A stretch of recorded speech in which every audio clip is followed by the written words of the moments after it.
যেই গেমটার জন্য তুমি রাতের পর রাত জেগে নিজের জীবনটাকে ধ্বংস করে ফেলতেছো, সেই গেম কি তোমাকে মৃত্যুর সময় রক্ষা করতে পারবে? যে মোবাইলটা হাতে নিয়ে তুমি বাঁচার স্বপ্ন দেখতেছো, সেই মোবাইলটাই একদিন তোমার নিঃশ্বাসহীন নিস্তব্ধ লাশের দিকে তাকিয়ে থাকবে। একদিন তুমি চাইলেও ফ্রি ফায়ার জীবনের শেষ ম্যাচটা শেষ করতে পারবে না, কারণ মৃত্যু এসে কখনো কাউকে সময় দেয় না। তাই তো বন্ধুরা, আজ আমি তোমাদেরকে যে কথাগুলো বলবো সেটা শুধুমাত্র একজন গেমারের মৃত্যু নয়, বরং সেটা আমাদের জীবনের আয়না।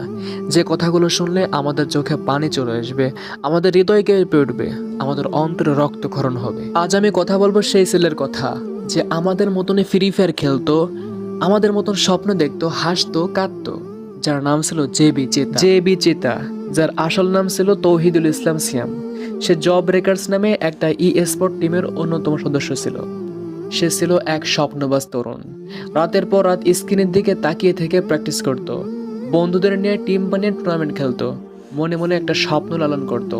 একদিন সে দেশের সেরা গেমার হবে, স্পোর্টস মঞ্চে দাঁড়িয়ে হাজারো মানুষের হাততালি কুড়াবে। প্রতিটা হেডশটের পিছনে ছিল তার সীমাহীন ঘাম, প্রত্যেকটা বইয়া যাওয়ার পিছনে ছিল তার শত রাতের জেগে থাকা। কিন্তু আসলে ভাই, জীবন থেকে সময় দিল না, স্বপ্ন শেষ হলো, জীবনের গল্প থেমে গেল চিরদিনের জন্য। আজ তার মোবাইল পড়ে আছে, কিন্তু মোবাইলের পাশে যে বেচিতে নাই।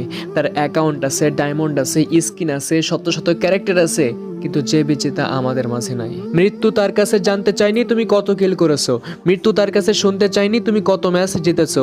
এমনকি মৃত্যু তাকে সময় পর্যন্ত দেয় নাই শেষ ম্যাচটা শেষ করার জন্য। মৃত্যু চুপচাপ এসেছে আর আমাদের মাঝ থেকে তাকে ছিনিয়ে নিয়ে গেছে। তাহলে ভাই, আমরা কি একটিবারের জন্য ভেবে দেখতে পারে না, যে গেমটা নিয়ে আমরা রাত দিন ব্যস্ত, সেই ফ্রি ফায়ার গেম কি মৃত্যুর সময় আমাদের পাশে দাঁড়াবে? এই স্কিন, এই ক্যারেক্টার, শত শত বান্ডেল, এগুলো কি কবরের আযাব থেকে আমাদেরকে রক্ষা করতে পারবে? যে বিচিতা ওরফে তৌহিদুল ইসলাম সিয়াম মারা গেছেন। তার মা হয়তো এখনো বসে আছেন কোনো এক কোণে, তাকিয়ে আছেন সেই দরজার দিকে আর ভাবছেন, আমার ছেলে এখন ঘরে ঢুকবে আর বলবে, মা আমাকে খাবার দাও। কিন্তু প্রকৃতপক্ষে সেই ডাক আর কখনো শোনা যাবে না। তার বন্ধুরা লবিতে ঢোকে, কিন্তু এসকট পূর্ণ হয় না। যে হাসি মুখ বারবার টিমে যোগ দিত, সে তো আর কখনো ফিরে আসবে না। আচ্ছা ভাই, আমি তোমাদের কাছে কিছু প্রশ্ন করতে চাই। তুমি প্রতিদিন ঠিক কত ঘন্টা গেম খেলতেছো? সেই সময় কি তুমি মায়ের পাশে বসতে পারতে না? এত এত সময় গেমের পিছনে নষ্ট না করে সেই সময়গুলোকে নিজের দক্ষতা এবং ক্যারিয়ার উন্নতর কাজে ব্যয় করতে পারতে না? এত ঘন্টার পর ঘন্টা বসে বসে ফ্রি ফায়ারের পিছনে সময় নষ্ট না করে কিছুটা সময় আল্লাহর ইবাদতে ব্যয় করতে পারতে না?